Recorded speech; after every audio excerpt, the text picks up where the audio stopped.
Lideramos el camino de la opinión pública y buscamos que la cultura del debate alcance consensos y soluciones a los problemas de nuestro país.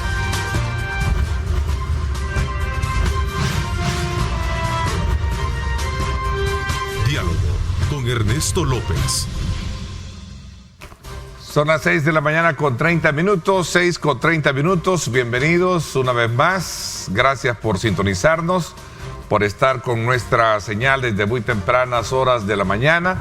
Y a nosotros acá estamos dispuestos durante toda esta semana que Dios nos permite desarrollar, llevarles como siempre a ustedes los temas importantes colocados en el análisis pertinente con nuestros invitados y que nos llevan desde luego a poder entender y comprender muy bien cómo está el país, cómo está el mundo con los temas que tratamos. Silvia Cuellar, directora ejecutiva, bienvenida, buenos días, gracias por acompañarnos. ¿Qué tal, Ernesto? Buenos días. Es un gusto estar con ustedes esta mañana y acompañada de Ricardo. Así es, en efecto, vamos a trasladar nuestra señal también con nuestro buen amigo Ricardo Castareda, economista senior del Instituto Centroamericano de Estudios Fiscales ICEFI, quien nos acompaña a través de la plataforma Zoom. Y agradecerte, Ricardo, que siempre tienes la disponibilidad de acompañarnos con tus puntos de vista con relación a estos temas que hemos expuesto. Bienvenido. Buenos días, Ernesto. Como siempre, un placer y un enorme gusto compartir este espacio con Silvia.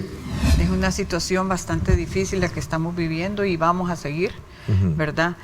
Los efectos directos de la guerra ya los estamos viendo, de la guerra que tenemos, que no deberíamos de estar, porque realmente nosotros creemos que la guerra hay que hacer más bien un llamado a los ciudadanos comunes que cese esta hostilidad, porque no debería de estar sucediendo y hemos tenido tanto con otras guerras, ¿verdad? Y lo que nos trae son problemas de verdad serios. Debemos reconocer que hay un deseo por aliviar las crisis a los ciudadanos, especialmente a los más pobres, porque todo esto afecta a todos, pero ¿quién es el que sale más afectado al final, verdad? Siempre los más vulnerables, y eso no lo queremos. Las medidas que se anunciaron, nosotros consideramos que toda medida que alivie esa situación es buena, ¿verdad? Pudiera definir lo que se está viviendo a nivel mundial es incertidumbre. No se tiene claro cuáles van a ser completamente todos los efectos de la invasión de Rusia a Ucrania. En principio, por ejemplo, el precio de petróleo había subido sustancialmente, casi hacia máximos históricos, pero en los últimos días ha empezado a bajar y actualmente se encuentra alrededor de $105. Entonces vamos a ver cómo se sigue comportando las expectativas dentro de estos productos que son tan importantes para el país. Este conflicto venía mostrando problemas importantes, ¿no? Uno, el tema de la inflación. Todas las personas ya habían percibido cómo los distintos productos habían aumentado de precio. Los últimos datos del Banco Central de Reserva muestran que para febrero la inflación alcanzó un 6.7%, es decir, que estamos hablando de niveles importantes, y esto lo que sucede es que cuando los precios de los productos aumentan, pero no aumentan los ingresos de las personas, pues entonces se reduce tu poder adquisitivo, aumenta la pobreza, aumenta la desigualdad, aumenta el hambre. De acuerdo a los datos del Banco Central de Reserva, el índice de volumen de la actividad económica en diciembre de 2021 solo creció un 1% respecto a diciembre del año 2020. Esto muestra que ya la economía en su conjunto ya venía por un fenómeno que se denomina desaceleración económica. Es decir, eso es como que tú vas en un auto y entonces lo que sucede en el auto es que tú dejas de acelerar. El auto sigue avanzando, pero lo hace a un ritmo mucho más lento. Las expectativas son de que esta situación, lejos de ir mejorando, va a continuar empeorando, ¿no? Y a partir de eso es fundamental poder establecer medidas. Sin duda, cuando tú estableces este tipo de medidas, siempre tienes pro y contra, ¿no? Así es. En este caso, obviamente la ciudadanía lo que quisiera es que disminuyera sustancialmente el precio de los productos, particularmente no cobrando los impuestos, pero eso implica que el Estado deja de percibir esos ingresos y que posteriormente va a tener problemas para financiar el gasto público, particularmente como en áreas de educación, salud, transporte y demás. Lo ideal y lo correcto es que antes de anunciar estas medidas ya tuvieran claro de dónde iban a financiarse, ¿no? Porque si no, como decimos en salvadoreño, tú lo que haces es que tapas un hoyo pero abres otro. Entonces esto lo que denota es la importancia de tener una visión integral en estos temas para saber cómo desde el Estado se van a encontrar fuentes de financiamiento alternativa o se van a reducir otro tipo de gastos. Definitivamente los abusos deben de parar, ¿verdad? Y debe de funcionar, en este caso, sí, la Defensoría, sí. y también... Pero precisamente sí, deben de respetarse los procesos. Pero sí es importante, ¿verdad?, que se deba de verificar que las cosas estén sucediendo como debe, eso definitivamente. Ahora, mira, hablando del otro punto es, a nosotros también nos preocupa la condición financiera del país, porque pues precisamente por el alto endeudamiento que hay y su riesgo país, y mientras no se tenga un acuerdo con el Fondo Monetario, o sea, ¿cuál es la posibilidad de un acceso al financiamiento tradicional? Bueno, nosotros sí consideramos que tiene que haber ese diálogo, así como tu programa dice, tiene que haber ese diálogo constante y acuerdos tomados entre ambos. Yo no digo que no hay. Pues la ausencia de un diálogo no logra de alguna manera llenar es en un 100%. Es que una cosa es dialogar, sentarse, ¿sí?, dialogar, sentarse, otra cosa es negociar, acordar y llegará, ¿verdad? Sí. No que nos vengan... negociar acuerdos. Ajá, exacto. O que no nos vengan con sorpresas. No hay peor cosa que no tener el insumo para producir. Tú vas a pagar lo que sea, pero lo tenés que tener. Entonces, ¿qué es lo que va a pasar? Van a tener que enfrentarlo, van a tener que subir los costos, si es que eso es lo que estamos viendo ahora mismo. Es que, y esto no es a nivel del Salvador, es a nivel de todo el mundo. Es aliviar en cierta manera lo que ellos pueden ofrecer. Las medidas definitivamente son buenas, porque tú siempre podés pensar que cualquier medida que alivie, que baje, que minimice ese impacto es bueno. Ahora, que hay que considerar otras medidas es importante también. Por eso digo ese diálogo que tiene que haber. Sí, Ernesto, efectivamente hay factores externos que no se pueden controlar, ¿no? Ya Silvia los ha detallado muy bien y el presidente también nos señalaba en su cadena. Ahora, hay otros factores que sí han sido internos. Por ejemplo, el hecho de que en esos momentos El Salvador cuente con el segundo perfil de riesgo a nivel latinoamericano no es por la invasión de Rusia a Ucrania, ¿verdad? Estos son factores propios. Particularmente, la tendencia se empezó a incrementar desde el 1 de mayo del año 2021, particularmente cuando fue la destitución de los magistrados y el fiscal y con la adopción de la ley Bitcoin. Estas medidas que han anunciado desde el gobierno, si bien es cierto, algunas de estas ya se van a ver a partir de ahora el efecto, en términos generales, la ciudadanía creo que se va a dar cuenta que estos efectos son bastante reducidos. Con el Fidebitcoin y con estas otras medidas se pudieran tener alrededor de $200 millones que te pueden servir en un colchón, con medidas que sí pudieran tener un impacto mayor en la actividad económica del país, pero sobre todo en el bienestar de la gente.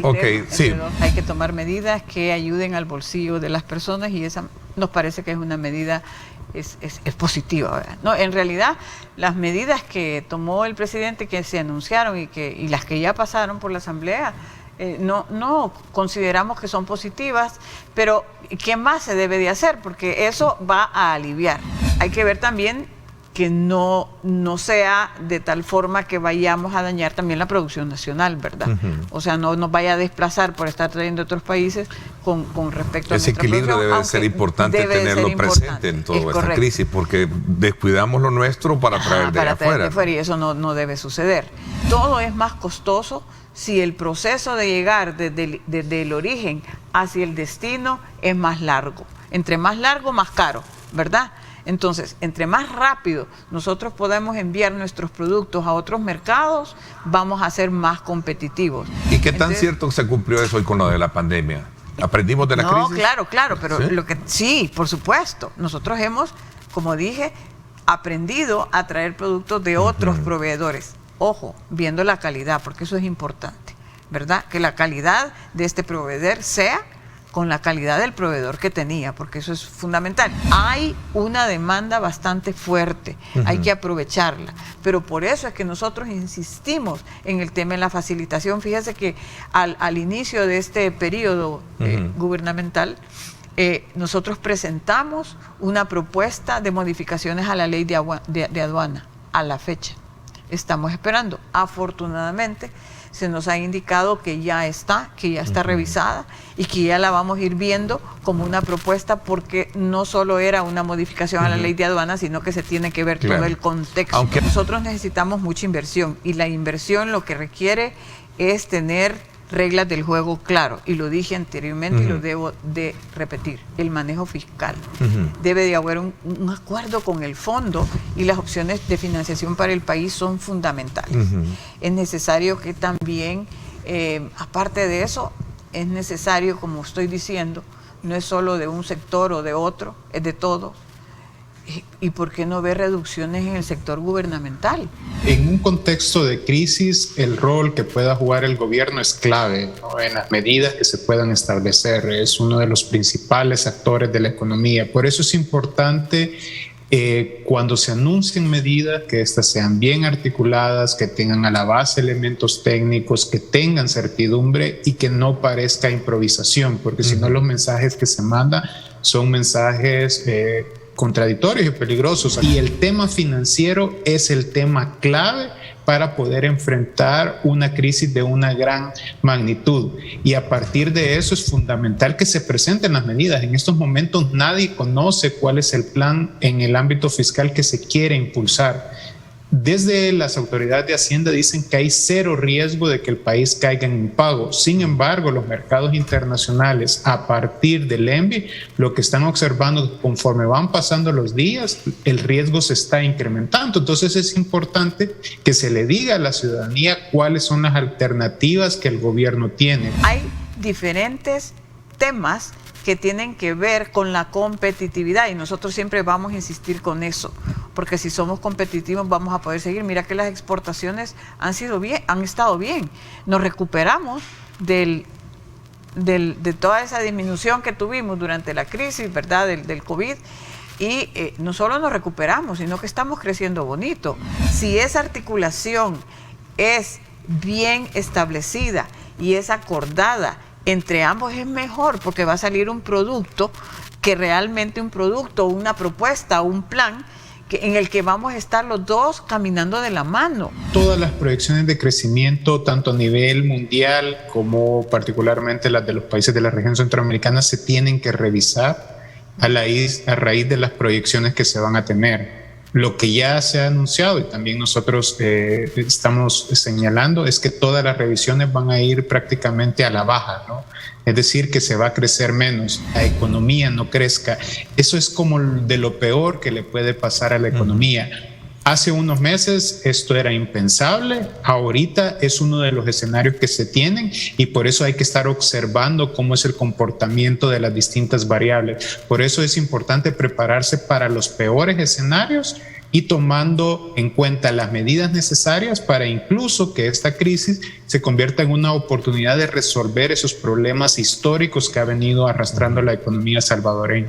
Es que tenemos que trabajar en conjunto y ver todas esas medidas ante esta situación que se está presentando, y precisamente aprovecharla para resolver muchas cosas que están y que pueden resolverse fácilmente, y otras que se pueden ir resolviendo en el camino, ¿verdad? Así que yo creo que eso es lo más importante, y decirte definitivamente que prever, ojalá que la situación se vaya solventando rápidamente y que la situación no llegue a esos extremos. Sin embargo, si la actividad económica se reduce por los altos niveles de precio, también se reduce la recaudación. Entonces, acá cuando uno analiza estos aspectos es importante hacer el tema de proyecciones.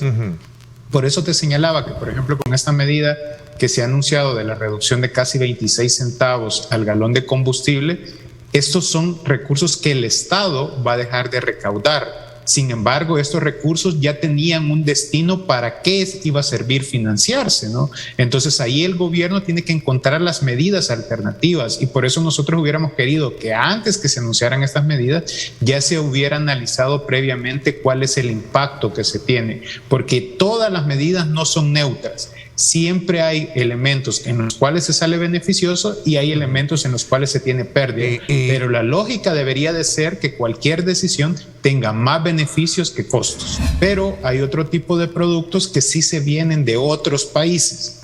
Entonces, esta medida sí puede beneficiar. Ahora, como bien señalaba Silvia, esto no es un efecto inmediato, porque en muchos casos ya los productos están ingresando al país ya con los aranceles que se tenían previamente, y por lo tanto los productos que van a circular en la economía va a ser ya con ese precio. Esto va a ser un efecto que se va a ver posiblemente en las siguientes semanas. Adicionalmente, también tiene que verse que de repente el cambio de proveedores no se hace de la noche a la mañana. Es decir, si una empresa salvadoreña le compraba a una empresa mexicana y ahora le va a comprar a una empresa brasileña, por poner un ejemplo, eso no se hace de la noche a la mañana, no, que se requiere tiempo, donde se hacen las negociaciones y demás. Sí, mira, el efecto que se está observando es a nivel mundial, ¿verdad? Y en América Latina también se van a ver afectados. Sin embargo, ahí hay un efecto mixto, si tú quieres, ¿no? Por ejemplo, países como México o Venezuela, que son productores de petróleo, un aumento de precios a ellos les conviene. Mientras que otros países como El Salvador, que somos importadores, eso tiene un efecto contrario. Particularmente en la región centroamericana, todos los países son importadores netos, y el efecto que se espera es un efecto en el cual va a haber una desaceleración económica en todos los países, y como tú bien indicabas, prácticamente la mayoría de ellos han anunciado medidas muy en la línea de lo que ha anunciado el gobierno de El Salvador. Mira, en el tema de exportaciones debo decir que en efecto este último mes el 46% de las exportaciones se fueron al área centroamericana y el 39% se fueron a Estados Unidos. Pero debo de acotar algo. Estados Unidos sigue siendo un mercado tan importante que por qué es que nosotros incluso tenemos más actividad a nivel de la región, porque recuérdense de esas cadenas productivas que tenemos. Hay cadenas de productos que nosotros hacemos, enviamos a cualquier país de la región, ellos producen y lo exportan, viceversa. Nosotros importamos insumos de los países de la región, producimos y lo exportamos. Hay una cadena, es como un hilo conductor que hay. Guatemala, Honduras, Costa Rica están tomando medidas para dinamizar la exportación hacia Estados Unidos. Nosotros por lo mismo. Estamos viendo, aquí se hubieron incluso, hemos tenido modificaciones a la ley de zona franca, todo esto en vista hacia, ¿verdad?, mejorar esas condiciones. ¿Y a dónde se van los países que están produciéndose en la zona franca? Precisamente a Estados Unidos. No quiero decir que no van a otros países. Lo que quiero decir con esto es que es tan importante Estados Unidos para que incluso se dinamice esta exportación hacia la región, que no lo podemos echar de menos nunca. Hablaba acerca de este plan con el BID denominado camiones a dieta. ¿Qué es eso, camiones a dieta? Precisamente, mira, buscando alternativas tecnológicas, porque ahora el tema es la tecnología ayuda incluso para reducir costos, por supuesto. Entonces, uno de los problemas que tenemos y que realmente nos hace más costoso, incluso a nosotros como ciudadanos, porque estamos pagando impuestos por eso, es el daño que se le hace a las carreteras. Y el daño que se le hace a las carreteras es por dos razones principalmente. Uno, por el sobrepeso de los camiones, que incluso el ministerio, hemos estado hablando con el Ministerio de Obras Públicas, con el FOVIAL, y nos dan indicaciones que incluso es del 100% el sobrepeso de muchas unidades. Y dos, que esos daños a la carretera también dañan las unidades de transporte, y no solo las unidades de transporte, a todos los que tenemos vehículos, ¿no? Entonces encarece esa operación. Fíjate que en El Salvador encontramos dos startups, que es el Lean2 y Smart Metrics se llaman, y ellos generaron una herramienta con todo este ejercicio que hicimos, desde idear qué producto podía ser hasta la propuesta que estos dos startups hicieron, y generaron una propuesta de lograr un producto viable que incluso se probó con una empresa transportista que se llama Corporín. O sea que no solo se ideó la alternativa, sino se probó. Y estas son sensores que se lo colocan a las unidades de transporte, que durante todo el camino van leyendo el peso de los camiones, por eso se llama camiones a dieta. ¿Qué impacto tendrá el empleo a raíz de esta situación y cómo se perfila estadísticamente? ¿Irá a la baja, se mantiene o podríamos generar empleo en estas condiciones? Mira, siempre se puede generar empleo. Digamos que en este momento no hay un efecto ya concreto sobre el crecimiento económico, sino más bien son las expectativas de lo que puede pasar en los próximos meses. A partir de esto, por ejemplo, un escenario que sería como el más grave es que la invasión continúe, se prolongue, incluso se involucre en otros países y a nivel mundial se dé el efecto de la estanflación. Ahí, si ese escenario se diera, sí es posible que hubieran pérdidas de empleo. ¿Y cómo vas a tener mejores oportunidades de empleo? Precisamente teniendo crecimiento en el tema de exportaciones, en el tema productivo, en el tema de comercio. Por eso es que es interesante, importante, ¿verdad?, hacer esos planes conjuntos de cómo vamos a ir trabajando para que incluso las empresas tengan incentivos para poder crecer en nuestro mercado, crecer en exportaciones, invertir más hacia otros mercados, ¿verdad? Y así poder dar esas oportunidades que se requieren. Lo cierto que creo que ha sido muy importante conocer el termómetro con el cual se están midiendo los efectos que podría tener esta situación desde el punto de vista del crecimiento económico, desde las metas fiscales, como lo hemos hablado con Ricardo, y por supuesto con un sector pero tan importante de la economía como es el sector exportador, ¿verdad? Y yo creo que ha sido muy importante tener a la primera mano las acciones que se están haciendo para poder evitar que el efecto sea mayor, ¿verdad? O más grave de lo que podríamos esperar, Silvia. Definitivamente, y como dije, ¿verdad? O sea, las expectativas y todo lo que se puede hacer está bien, siempre y cuando lo trabajemos entre ambos. Ok, interesante. Esa es la reflexión que nos queda. Ricardo, como siempre, mi agradecimiento por el tiempo que dispones cuando te invitamos para hacer análisis como esto. Muchísimas gracias, Ricardo. No, muchas gracias a ti, Ernesto. Como siempre, un placer y un gusto haber compartido este espacio con Silvia, y un cordial saludo a todos los televidentes. Saludos, Ricardo. Gracias también. Bueno, son las 7:57. Arriba, mi gente. Llega este día lunes, como siempre, cargado de mucha energía para que usted la pase súper bien. Así es que quédese con nosotros. Por mi parte, esto es todo por hoy. Los espero en radio hoy a las 7 de la noche. Radio Fuego también tiene otro espacio para que usted participe. Gracias, pásenla bien y como siempre recuerden lo más importante, amar a Dios sobre todas las cosas. Lideramos el camino de la opinión pública y buscamos que la cultura del debate alcance consensos y soluciones a los problemas de nuestro país.